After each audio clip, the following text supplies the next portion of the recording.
36 दिनों का आंदोलन और इस 36 दिनों के जेनजी मूवमेंट ने वो करके दिखा दिया जो आज तक नहीं हुआ। वो सरकार जो ये दावा करती थी कि हमारी हुकूमत में इस्तीफे नहीं होते हैं, ऐसा पहली बार हुआ कि 12 सालों में किसी मंत्री ने अपने ही पद से इस्तीफा दे दिया।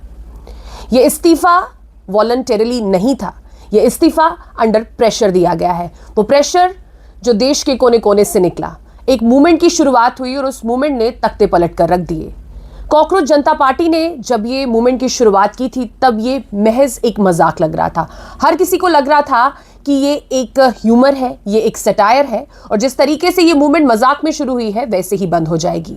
लेकिन देखते ही देखते इस मूवमेंट को जब सोनम वांगचुक ने ज्वाइन किया तब पता चला ये मूवमेंट सीरियस है। उसके बाद से जब बच्चे बिना परवाह किए हुए मार खा रहे थे, लाठियां खा रहे थे, दिन रात जंतर मंतर पर बैठकर एक ही डिमांड कर रहे थे कि यूनियन एजुकेशन मिनिस्टर को रिजाइन करना चाहिए, तब इस मूवमेंट की सीरियसनेस समझ आई।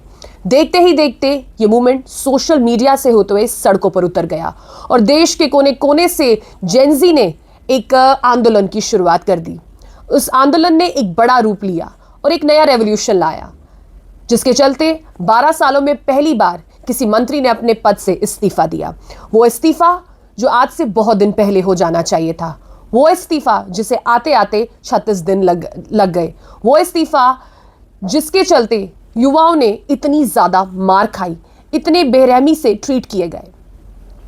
लेकिन यहां पर सवाल उठता है, क्या जरूरत पड़ी कॉकरोच जनता पार्टी के बनने की? क्या हर बार जब कोई मंत्री गलत करेगा, हर बार जब मंत्री की गलती की सजा एक युवा भुगतेगा, तो क्या इसी तरीके की मूवमेंट चलानी पड़ेगी? कब हमारे देश में मंत्री जो है, पॉलिटिशियंस जो है, मिनिस्टर्स जो हैं वो रिस्पॉन्सिबल होंगे?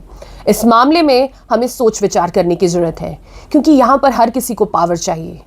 पावर मिलना एक प्रिविलेज है, लेकिन क्या आप जानते हैं कि उस प्रिविलेज के साथ साथ आपके शोल्डर्स पर एक बहुत बड़ी रिस्पॉन्सिबिलिटी भी आती है। रिस्पॉन्सिबिलिटी सही को सही कहने की, रिस्पॉन्सिबिलिटी हर चीज़ एक फेयर तरीके से करवाने की, क्योंकि आपके जो पॉलिटिकल स्लोगन्स हैं इससे किसी का घर नहीं चलता है। क्योंकि एक युवा को अच्छी शिक्षा चाहिए, एक युवा को अच्छा एजुकेशन चाहिए, अच्छी हेल्थ केयर चाहिए, उसी के साथ साथ उसे ये चाहिए कि अगर वो किसी एग्ज़ाम के लिए प्रिपरेशन कर रहा है तो उस एग्ज़ाम में फेयरनेस है या नहीं।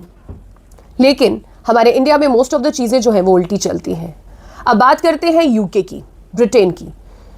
मुझे लगता है कि हमारे देश के मंत्रियों को यूके से सीखने की बहुत ज़्यादा ज़रूरत है। पिछले 5 सालों में यूनाइटेड किंगडम में अभी तक 4 प्राइम मिनिस्टर्स ने रिज़ाइन कर दिया है और रेजिग्नेशन का जो रीज़न है आप जानेंगे तो आप हैरान हो जाएंगे। रेजिग्नेशन करने का रीज़न ये है कि हम अच्छे से परफॉर्म नहीं कर पा रहे हैं।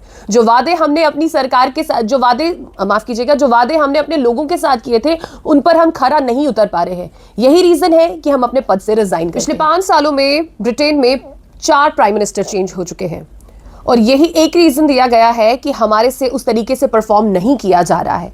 जो वादे हमने अपने लोगों के साथ किए थे, हम उन वादों पे खरा नहीं उतर पा रहे हैं और यही रीज़न है कि हम अपने पद से इस्तीफा देते हैं।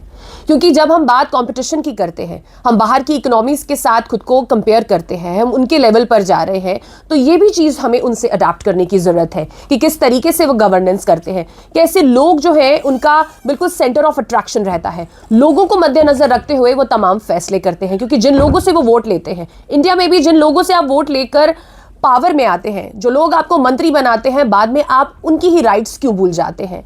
धर्मेंद्र प्रधान का इस्तीफा आज से बहुत दिन पहले आ जाना चाहिए था, लेकिन ये इस्तीफा वॉलंटरीली नहीं है, ये आप सब जानते हैं। ये इस्तीफा अंडर प्रेशर दिया गया है। वो प्रेशर जो पिछले 36 दिनों से जेनजी ने बनाया था, वो प्रेशर जो कॉकरोच जनता पार्टी ने बनाया था, और उसके बाद से ये मूवमेंट जो है एक बड़ा रेवोल्यूशन बन गया, जिसके बाद सरकार को अपने घुटनों पर आना पड़ा और रेजिग्नेशन यूनियन एजुकेशन मिनिस्टर को देना पड़ा। अब यहां पर बात आती है मूवमेंट को डाइवर्ट करने की।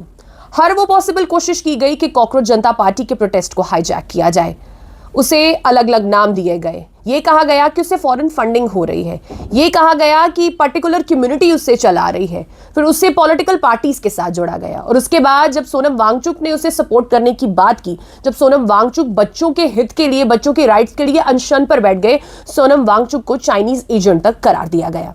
मतलब इस तरीके से हमारे देश में कोई भी मूवमेंट को हाईजैक किया जाता है। हमारे देश में हर एक चीज को बांटा जाता है रिलीजन पे, कास्ट पे, क्रीड पे, मतलब जातिवाद पर आप हमारे देश में किसी से कुछ भी करवा लें। लेकिन ये जेंजी थे, ये कहां किसी की सुनते हैं। और वही हुआ, जो इन्हें सही लगा इन्होंने वो किया, और सही जो इन्होंने किया है उसने पता नहीं कितने लोगों का भला कर दिया है। आने वाली पुश्तें इन्हें सलाम करेंगी, आने वाली पुश्तें इन्हें शुक्रिया अदा करेंगी, क्योंकि वो रेजिग्नेशन जो बहुत देर पहले आ जाना चाहिए था, जेंजी ने नाक में दम करके वो रेजिग्नेशन करवा ही दिया है। और सबसे बड़ी बात जो अभिजीत दीपके ने कही है कि इस रेजिग्नेशन के बाद आप मुझे हीरो नहीं बनाएंगे, मतलब ये काम भी करते हैं, ये भलाई भी करते हैं, ये चेंज भी लाते हैं, और ये उस चीज का क्रेडिट भी नहीं लेते हैं। इन्हें मंत्री नहीं बनना है, इन्हें सुपरस्टार नहीं बनना है, इन्हें आम ही रहना है और आम रहकर लोगों के काम करते रहने हैं। शायद यही एक जेंजी की क्वालिटी है। फाइनली इंडिया में भी ऐसी मूवमेंट स्टार्ट हो गई है जो गलत को गलत कहने का दम रखती है। अब उम्मीद यही लगाई जा रही है कि आने वाली तमाम चीजों में बदलाव आएगा, और ये बदलाव आएगा जेंजी के बलबूते पे, इन्हीं के दम पे।